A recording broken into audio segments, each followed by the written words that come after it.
everyone, my name is Josh and welcome to WHIMs.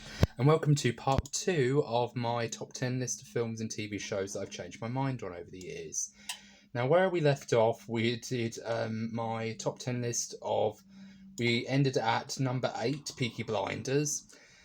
And we're going to go right straight back into it with my number 7, American History X. Now, American History X is a film starring Edward Norton and Edward Furlong, who play two brothers, one of which, played by Edward Norton, is so aggrieved with his father's death, he dies of a shooting, he's a cop, and this sort of sends his character in sort of like a downward spiral where he eventually gets involved in a sort of neo-Nazi white supremacy group, and he starts to do all sorts of things, like he starts to vandalise local convenience stores. He starts to do all sorts of very upsetting things, including spray painting swastikas onto walls and things like that. And he also manages to do all sorts of other things, including murdering two black men in cold blood. And one of which he murders outright, just shoots him, and the other one he injures, and he does something horrible with the last one involving a curb and his mouth.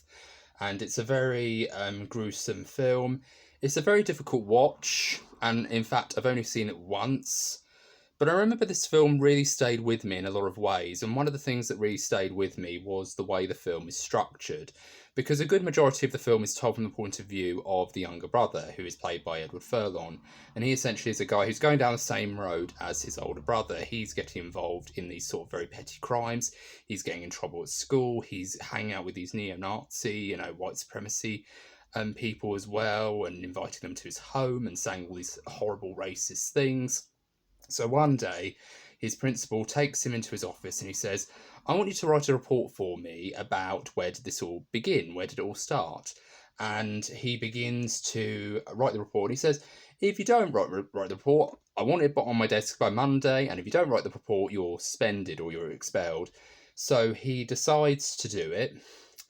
And he goes back, and at first he very much idolises his brother. He idolises what he does. He absolutely, just really, worships him, and so does all his so-called friends as well.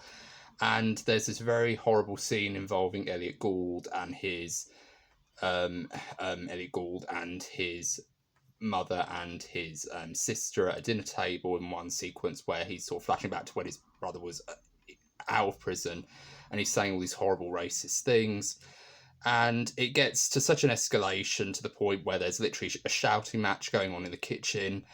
And there's this really horrible moment where I don't blame the mum in the slightest for shouting this, but when she goes up to her son's face and she goes, you know what I wish? I wish you never came out of my body. That was one of those moments that made me go, oh, this is very hard-hitting. All of it's really hard-hitting and really horrible. And I think this film is an absolute masterclass in how to really kind of take this very difficult subject and to really kind of elevate it with very artistic shots, very dark, but at the same time very very kind of dark subject matter, and very controversial dialogue, a lot of racial slurs and everything like that. But what I really like about this script is it does tell you that anyone could be redeemed, even someone who has touched the face of evil, like indulging in bigotry or hatred or any kind of racism or bigotry out there,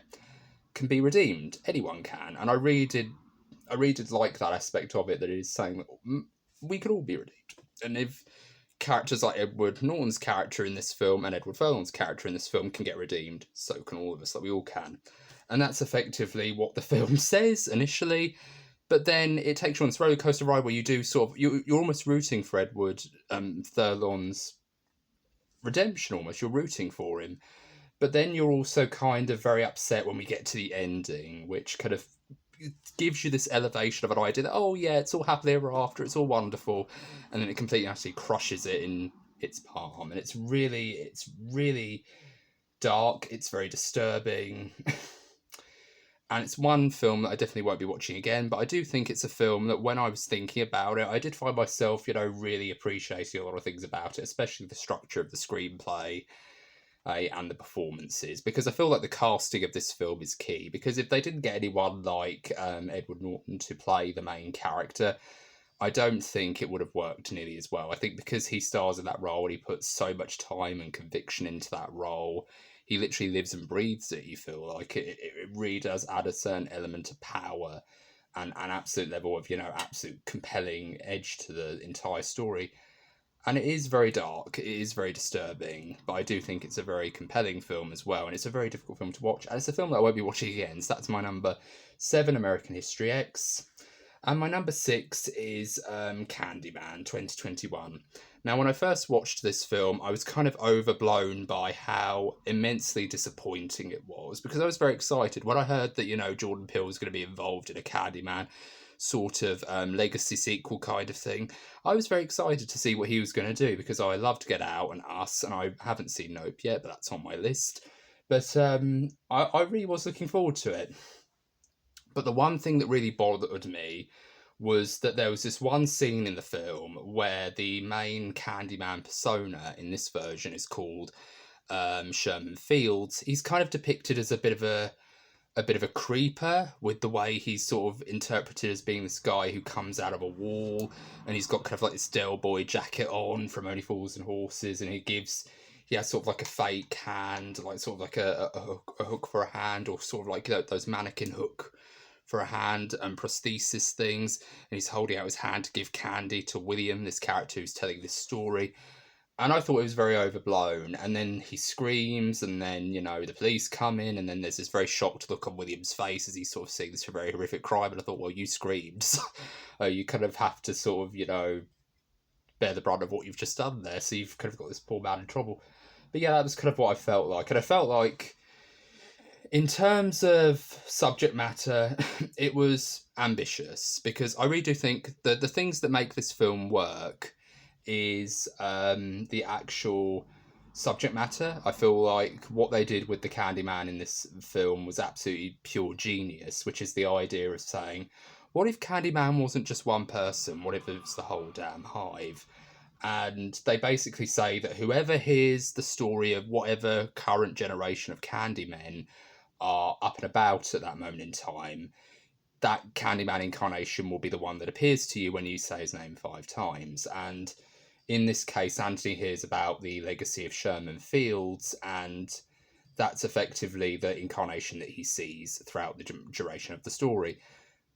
He's no Daniel Robenthal, as far as I'm concerned. He's no Tony Todd, and I think that's not what the filmmakers are trying to do, but I did really feel Tony Todd's absence in this film, and I think that really could have declined the film for me. And I think what I really didn't like about the film was that all the kills just kind of felt like slasher film kills. Like, there's this scene where this couple are in a art gallery, and they're like, oh yeah, let's have some fun, let's get drunk and have some fun, let's have sex on the floor in this art gallery. Isn't it creepy? Isn't it atmospheric?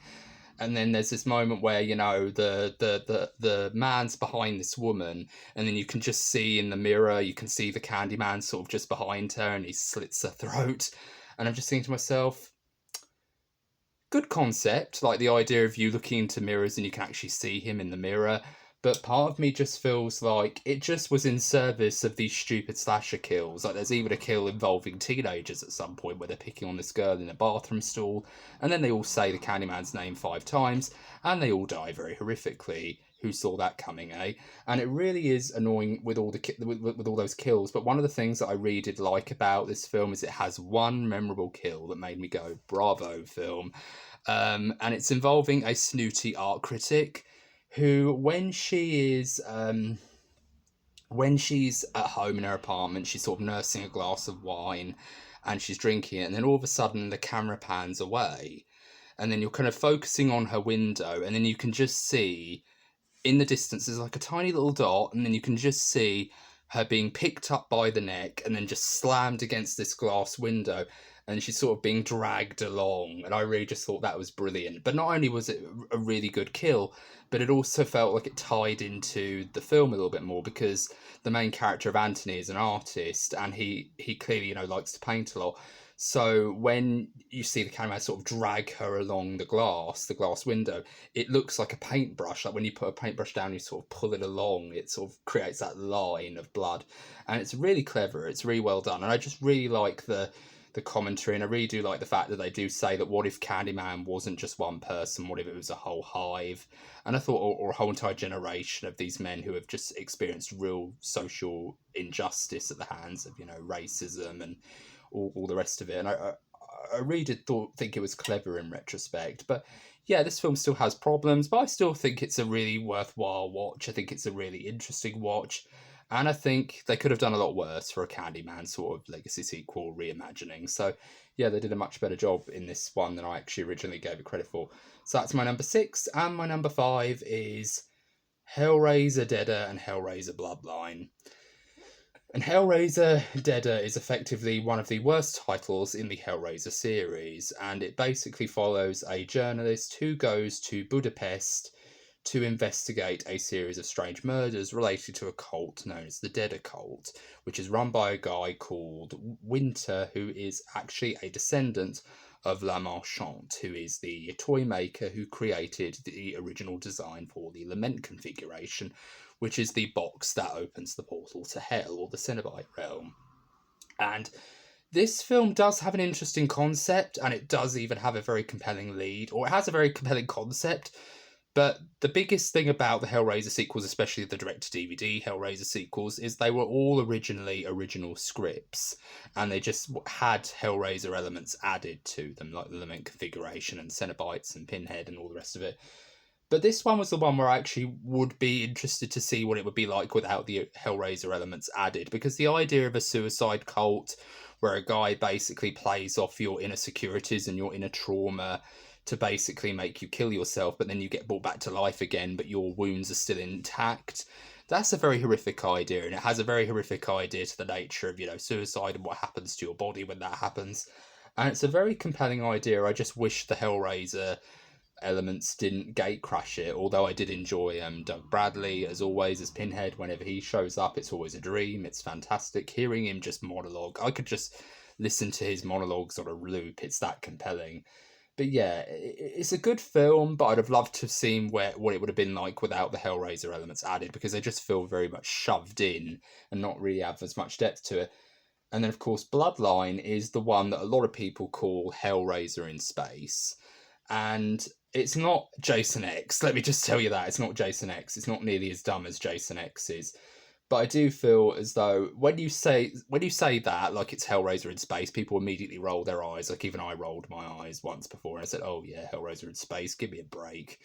But then when I actually watched the film, I thought it was actually quite compelling. Like it had a very interesting idea where it tells you the entire story of the lineage of the toy maker Le Marchant and his creation of the box, and it follows several generations of the Le Marchant line. And it's essentially one actor playing all these different roles throughout time. And it's a really compelling idea, and it's very well fleshed out, it's very well researched, and I feel like a lot of this stuff is very well drawn. And of course, Doug Bradley is amazing in it again. I mean, he literally is Pinhead to me. I mean, I just think he's a fantastic villain. He's a fantastic horror creation. He's fabulous. But I just think Bloodline is probably one of the ones that I do think people should watch, because it is a good film. It's not perfect. It definitely does have some problems. But I do think it does answer a lot of questions that people had about the Hellraiser mythology for years, especially with the last 3 films. But with the Hellraiser sequels, I think you should always take them with a pinch of salt. Like with every Hellraiser sequel, yes, they may not be perfect, but at least they're not terrible. At least they're not like, oh, are you joking me? Like another one of these. It's not like Saw, where you feel like they're really pushing it with the sequels and they're really pushing it with the plot twists and everything like that. Every sequel has something meaty in terms of themes, story, and ideas, and that's why I like the Hellraiser sequels more than most horror sequels, because they actually feel more ambitious than most. So that's my number 5, Hellraiser Deader and Hellraiser Bloodline. And my number 4 is Futurama and Disenchantment. Now, for those of you who don't know, Futurama is in fact the brainchild of Matt Groening, who is the creator of The Simpsons, and he created a future show involving a pizza delivery man by the name of Fry, who, when he's not delivering pizza, he's living alone in his apartment, drinking beer and watching television. Then one day he gets cryogenically frozen and he gets pushed forward he wakes up several thousand years later into the future, where there's all sorts of flying saucers, flying cars, futuristic technology, holograms, all that shebang, cross-breeding species that talk and are sentient, all sorts of different things, and including a robot called Fender who drinks, smokes, and does whatever the hell he wants. It's a show which, when I first watched it, I was 8 years old, and this is going way back. When I first watched Futurama, I hated it. I thought it was literally, I kept on thinking in my immature, childish brain, this isn't The Simpsons, I want more Simpsons. And I'm sorry, Futurama fans, but I think I might have been partially responsible for you guys losing Futurama, because honestly, that was my reaction when I first watched it when I was 8 years old, that this isn't The Simpsons, give me more Simpsons. And now we're kind of just praying for The Simpsons to end, and now we want Futurama back. But now that I've watched Futurama, I found myself really enjoying the characters. I like the world. I like the fact that The Simpsons did something wonderful, which is it did a very honest portrait of a family. And in the case of Futurama, it's more like someone in your 20s kind of thing. Like it's the sort of show that you'd watch when you're in your 20s, and you're kind of, living sort of like the bachelor life, or you're sort of going around doing all sorts of things, like going out drinking with your friends, or going out to these various different events, and just having all these various different experiences. It's basically that, but with these Simpsons-esque characters. And what I really like about it is funny, it is very intelligent, but it's also very heartfelt as well, and I love the world building as well in regards to how everything fits together. And on the other end of the spectrum is Disenchantment, which is the same thing as Futurama, but except it's in a fantasy setting. And who it follows is a character called Bean. She's a princess who doesn't want to be a princess. She'd much rather hang up her, princess ideals and go to balls and, meet these, potential suitors for princehood, and go out drinking with her friends Elfo and Lucy, and basically get involved in barroom brawls and go on adventures. And it may not be as funny as Futurama or The Simpsons, but it definitely is great in terms of story. Like, this story has so many twists and turns that I would highly recommend it if you're a huge fan of Futurama, because it definitely has more in common with Futurama than The Simpsons. But I really did enjoy this. This was a really great show, and I would highly recommend it. So that's my number 4. And my number 3 is a show which I've been dreading to talk about for a while, or kind of how would I talk about it? And I've kind of been dancing around it. I've even done an alternative options on this one. It's Amazon Prime's The Boys. And this show, I don't know what to tell you guys. I really didn't like this show when I first watched it, because when I first watched it, people were saying, oh, this is a really good show. Have you seen it? It's really great. And then when I sat down and watched it, I literally went to myself, what am I doing? And I literally found myself going, what is this? Like, what is this show? What is it trying to say? What is it trying to do? And what the show basically is it's a show where superheroes exist in the real world, they exist amongst us, and they're basically treated as reckless inclusions into the world. Like, instead of superheroes running at the fastest speed of light and they're leaving a trail of fire in their wake, they're leaving bloody, rotting remains of human flesh behind, because they've run into people and they've gone right through them in one gag in the original trailer. But they're quite, reckless, and they're quite stupid, and they often feel more like superhero celebrities, in the sense that they're always in the public eye. People are always talking about them. They're always making celebrity-esque endorsements, like doing Make-A-Wish Foundation stuff, taking the piss out of Gal Gadot's Imagine video in one episode, and various other things. And some of them are even running for office. Some of them even have their own commercials, or they're like celebrities in the sense they appear in commercials for products and things like that. But the main theme is always the same. They're very reckless and they're very irresponsible. So they have created an entire task force of individuals known as the Boys to basically keep superheroes in check. So if you want a comparison, a very easy comparison, it's basically Captain America Civil War, but if you're on the side of Tony Stark, aka Iron Man, where you want to keep these superheroes in check. You agree with the fact that they're very much, reckless and wild, and you want to keep them in check. And for the longest time, I kind of like my superhero stories to have a little bit more of a Watchmen vibe, especially when they're more grittier or more violent, or like Super or something like that, or any type of show where it shows a more interesting aspect to the superhero. And I thought, really? That's it? All you're going to do is say that they're kind of like celebrities, they're a bit reckless and they're a bit, over the top, and they're always in the public eye, they're always making fools of themselves, or they're always doing something reckless or getting sued or something like that. Well, we got that in The Incredibles, where a superhero was sued for trying to save someone's life who didn't want to be saved. But yeah, I didn't really get it for the longest time. And then when I was watching, I wanted to do a video for the longest time on the video nasties craze of the 1980s, which is something that happened in the UK involving censorship, where video rental stores were told to ban certain titles because they feared that they were corrupting the youth, and everyone in Parliament was on board with this, including the devil incarnate herself, Mary Whitehouse. And I just felt like it was total bollocks, and I thought, grow up, ladies and gentlemen. They're not going to turn your children into serial killers watching these films. They're just going to be very bad and very traumatic pieces of media.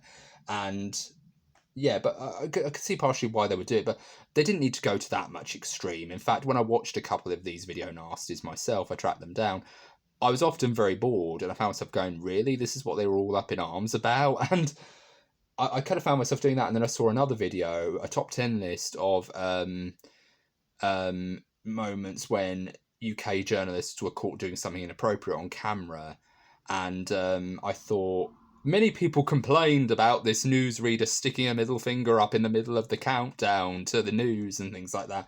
And I thought, oh, grow up, ladies and gentlemen. Like, these news anchors, they're human. They're going to do human things. They're going to swear. They're going to do inappropriate things. They're going to do crazy and reckless stuff. That's just what we do as humans. I do reckless and crazy stuff sometimes, and you don't see it because I don't want to tell you guys about it. But I do reckless and crazy stuff all the time. I get drunk and I vomit all over a floor in public gatherings.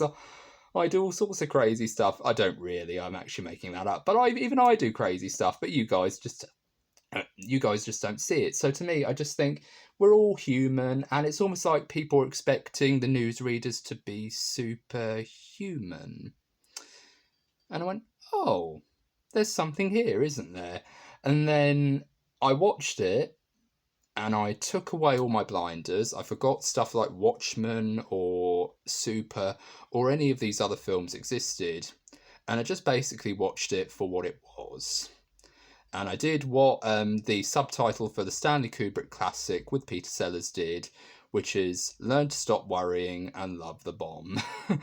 Not necessarily that part, but learn to stop worrying. And I thought, I could get into this. Like, there's something in this that's for me, and I really did like it. But then I never got over Homelander. Like, he is just an arsehole. He murdered his own son by pushing him off a roof, for God's sake. Like, yeah, it's crazy, it's insane. Didn't get it at first, but now I kind of think it's a good show, and it's worth checking out if you haven't seen it already. And if you are a fan of The Boys, please check out the 2D animated spin-off, The Boys Diabolical. I feel like it's actually an improvement over some aspects of the show that I didn't really feel was working for me in some respects, because it really did bring the seriousness to it in some areas, but then it also included more of the same messed up crap. But I really did love it. I like The Boys. It's a show I've really warmed up to since, seeing the outrage that people had towards the video nasties era and things like that. So that's my number 3. And my number 2, we're almost there, guys. My number 2 is You're Next. And You're Next is a slasher film, which is a sort of home invasion film along the lines of something like The Purge, but except it focuses on a very upper-class family, and they're both reuniting for one day of the year. And they just start getting attacked by these weird masked individuals who wear sort of animal masks. Like, some of them are dressed as foxes, others are dressed as sheep. Like wearing sheep masks, or, fox masks, bear masks, things like that. And they're going around killing this rich family. And you're wondering, oh my God, that's really terrifying. And I was really on board with it for a while. Like, I thought, oh, that's actually a very good idea. Like, having these rich people get attacked for no reason at all or having just a family be attacked in general just for no reason at all is really terrifying. But then when I actually sat down and watched the film, I heard the pitch first before I actually saw the film, and then I sat down and watched the film, and I was enjoying it. It was a good time. But then it got to the twist. And if you don't want to be spoiled by the film You're Next, I suggest clicking off this video and coming back later when you've seen it, and when we can talk in the comments. Excuse me. But this film is kind of ruined by its twist, because what really kind of is the big twist is that these attackers aren't just attacking this family at random. It turns out that one of the children of the family are actually trying to hire, and these are grown ass adult children, by the way. I'm talking Kendall Roy, Siobhan Roy, and Roman Roy planning on killing Logan Roy from Succession kind of murder. They're practically adults. They're adult children trying to murder their elderly parents for their inheritance. And I thought, are you joking me? Like, you could have really done something really compelling here and tell this very kind of disturbing fable about these guys getting randomly attacked in their home, and there's no real motivation behind it. They just happen to be there, right place at the right time, or in the victim's case, wrong place at the wrong time. And I thought, what a disappointment. This was such a disappointing film. I think the twist really ruined it, and that's my number 2. You're next. If you want to see a much better version of this idea executed very well, watch The Strangers. I think The Strangers does a much more better job of executing this idea and really giving you this very disturbing payoff to why the strangers are attacking this couple. Oh, and it's just brilliant. That final line, if you've seen the film The Strangers, you know that final line is absolutely disturbing. It really is awful. But yeah, that's my number 2. And my number 1 for the film and TV shows that I've changed my mind on over the years is Gotham. I hate Gotham. I really do. Love Batman. Love Batman. He's one of my favourite superheroes of all time. He literally is someone who, if I could, I would happily become a Batman-esque character. Like, I really would. Like, I'd love to just, go around and kick ass with a cape and a cloak and whatever, and a cape and a dark mask or whatever. But I really do love the character of Batman. I love that. I've just recently started watching the Batman animated series, critically acclaimed masterpieces. I love the films, the Tim Burton films. I even love Batman Forever, the Joel Schumacher version, and even Batman and Robin I love, even though it is bad. I still love it, and I enjoy it in a very campy sort of way. I just love Batman through and through, and I even love, the Robert Pattinson film, The Batman, and The Dark Knight is some of my favourite films of all time. The Dark Knight trilogy is wonderful. But Gotham was like... I kind of had a little bit of a Phantom Menace reaction to Gotham, where at first I was trying to convince myself that, it's a good show, it's not bad, it's actually pretty good. But then as time went on, I just started to think, this show's just total rubbish.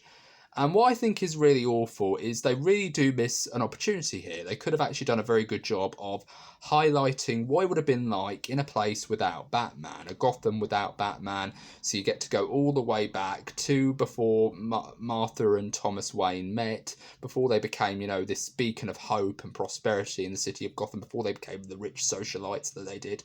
Explore their backstory, explore, what they are like, so that when season 1 starts, we're introduced to these characters in a different context.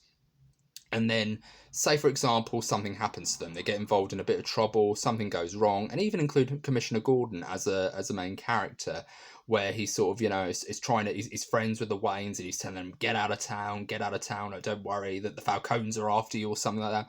It'll really create a very interesting saga out of it. And then when it's revealed that, that we need to take Bruce out, he's never been out before, or whatever, like, he's been so traumatised by the event that happened in the world, like, throwing little bits here and there. We need to take him out to the theatre, we need to make sure that he, gets his mind off it. So they take him out to the theatre, and then they have that iconic alleyway scene where the gunman shows up, and then it says, give me your pearls, give me your wallet, and things like that. And then we see that shocking, shooting happen again. In a different context, because this time now we've gotten to know Thomas and Martha Wayne, we've gotten to know them as characters, and we really are shocked when they eventually do die, but we are also sad because we know it's coming, we know that it's coming. But what does the first season of Gotham do? Screw character development, let's just kill them off again, and let's have that scene where Bruce is just kneeling down in the rain, but let's add for effect him shouting no, like they do in all these other superhero stuff. And I'm just tired of that happening in TV shows. Like, can't characters just cry anymore? Like, can't they just go oh or whatever? Like, I hate that. And I just thought, you aren't even going to try, are you, Bruno Heller? And that's my number 1, and that's it for this list. Let me know what you thought of these selections in the comments, and I hope you're all doing very well. I hope you all like the list. This has been Joshua of Whimsical and Interesting Musings, and take care, bye bye for now. I hope you're all doing very well. Take care, bye bye for now.